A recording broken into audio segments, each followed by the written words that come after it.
ठीक है ठीक। आइए भाभी वहाँ जाना वहाँ पे जाना ठीक है।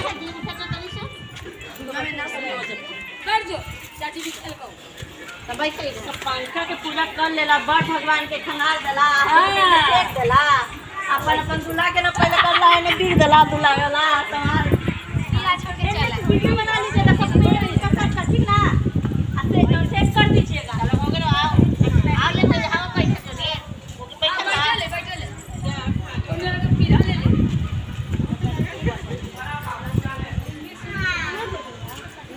हीरे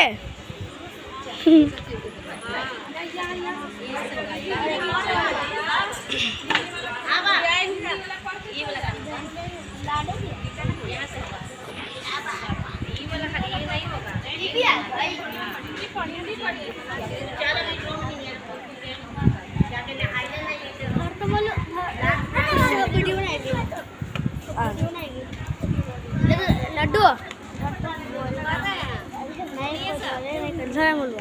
पार्वती जी ने कहा, हे देवता के भी देवता जगत के पति शंकर भगवान प्रभाव क्षेत्र में स्थित ब्रह्म जी की प्रिया जो सावित्री देवी है उनका चरित्र आप मुझसे करिए।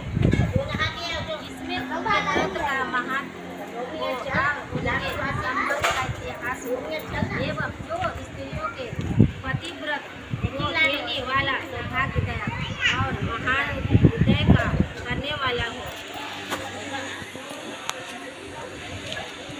तब शंकर भगवान ने कहा कि हे महादेवी, प्रभा क्षेत्र में स्थित सावित्री के असाधारण चरित्र को मैं तुमसे कहता हूँ। हे महेश्वरी, सावित्री स्थल नामक स्थान में राज्य कन्या सावित्री ने जिस प्रकार से उत्तम सावित्री व्रत का पालन किया, मध्य देश में एक धर्मात्मा सभी प्राणियों के हित में तत्पर रहने वाला राजधानी तथा राज्य में रहने वाली प्रजाओं का प्रिय अश्वपति नामक राजा था, जो कि श्रमशील संतरास रहित सत्यवादी और इंद्रियों को बस में रखने वाला था। एक समय वह राजा प्रभास क्षेत्र की यात्रा के निमित्त वहां पर आया और पूर्वक यात्रा करता हुआ सावित्री पहुंचा। वहां पर उस राजा ने अपनी रानी के साथ इस व्रत को किया, जो सावित्री के नाम से सावित्री व्रत से प्रसिद्ध सभी प्रकार की कामनाओं को पूर्ण करने वाला है। इस मंत्र की साक्षात मूर्ति बनकर स्थित ब्रह्म जी की प्रिया सावित्री देवी उस राजा पर प्रसन्न हुई। कमंडलू को धारण करने वाली यह सावित्री देवी दर्शन देने के बाद पुनः अदृश्य हो गई और बहुत दिनों के बाद उसी राजा के यहाँ देवी के सामान्य रूप वाली कन्या के रूप में उत्पन्न हुई। सावित्री की प्रसन्नता से प्राप्त तथा सावित्री की पूजा करने के हटो यस हटो। अतः राजा ने ब्राह्मणों की आज्ञा से अपनी उस कन्या का नाम भी सावित्री रखा। वह राजकन्या सावित्री साक्षात शरीर धारण की हुई लक्ष्मी के सामने हमारे देना समान हमारे देना 5 रुपये दे देना दादी प्लीज देना लाडू देना इसके मध्य भाग सुंदर और नितंब भाग विस्तृत थे और जो उनकी प्रतिमा के समान दिखाई पड़ती थी। लोग उसे देख यही समझते थे कि यह कोई देव कन्या है। कमल के समान विशाल नेत्रों वाली एवं तेज से अग्नि के समान प्रज्वलित होती हुई सावित्री महर्षि भृगु द्वारा करे हुए सावित्री व्रत को करने लगी। वन वाली उसे उपवास करके स्नान की हुई सावित्री देवता के पास जाकर अग्नि में हवन करके ब्राह्मणों से स्वती वाचन कराया और उन ब्राह्मणों से अशिष्ट पुष्पांजलि ग्रहण करके सखियों से घिरी हुई लक्ष्मी देवी के समान सुंदर रूप से शोभित हुई। पारारोहा वह जाकर पिता के चरणों में प्राण कर प्रथम प्राप्त सामग्री को निवेदित कर हाथ जोड़कर राजा के पास में युवावस्था को प्राप्त हुई। देखकर राजा ने उसके विषय में मंत्रियों से सलाह लेकर राज कन्या से कहने लगा, हे पुत्री, तुम्हें योग वर को देने का समय आ गया है। मुझसे कोई तुम्हारे तीर से वर्षित होकर तुम्हें मांगने के लिए भी नहीं आता और मैं भी विचार करने पर आत्मा को अनुरूप वो नहीं पा रहा हूँ। अतः हे पुत्री, देवताओं के निकट हमारे दोस्त के ये सिस्टर वैसा तुम करो। मैंने धर्मशास्त्रों से पढ़ा और सुना भी है कि यदि पिता के गृह में रहती हुई विवाह के पहले जो कन्या रजोधर्म में युक्त हो जाती है वह शूद्रा के समान समझी जाती है तथा उसके पिता को भामता। मैं तुमको भेज रहा हूँ कि तुम स्वयं अपने योग पर ढूंढो सिद्ध मंत्रियों के साथ। इसके बाद जैसा कहते हैं वैसा ही होगा। ऐसा कहकर घर से निकल राजमाताओं के रंग से दोनों वनों की ओर चल पड़े।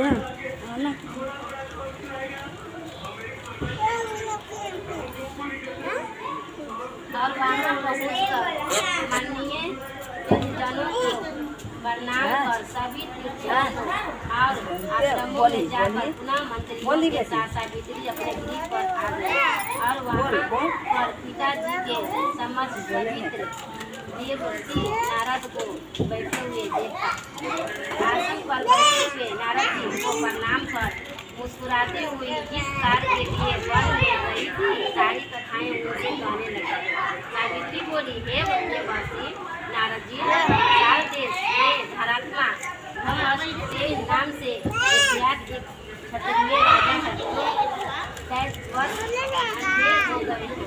उस समय उसका छोटा सा एक बालक और उसके माँ थी। ऐसे समय में वह अक्सर पाटन का पूर्व गए नामक एक सामक राजा ने उनसे छीन लिया। अतः वह आर्यमसेन छोटे बच्चों को साथ लिए अपनी स्त्री के साथ जंगल की ओर चल दिए।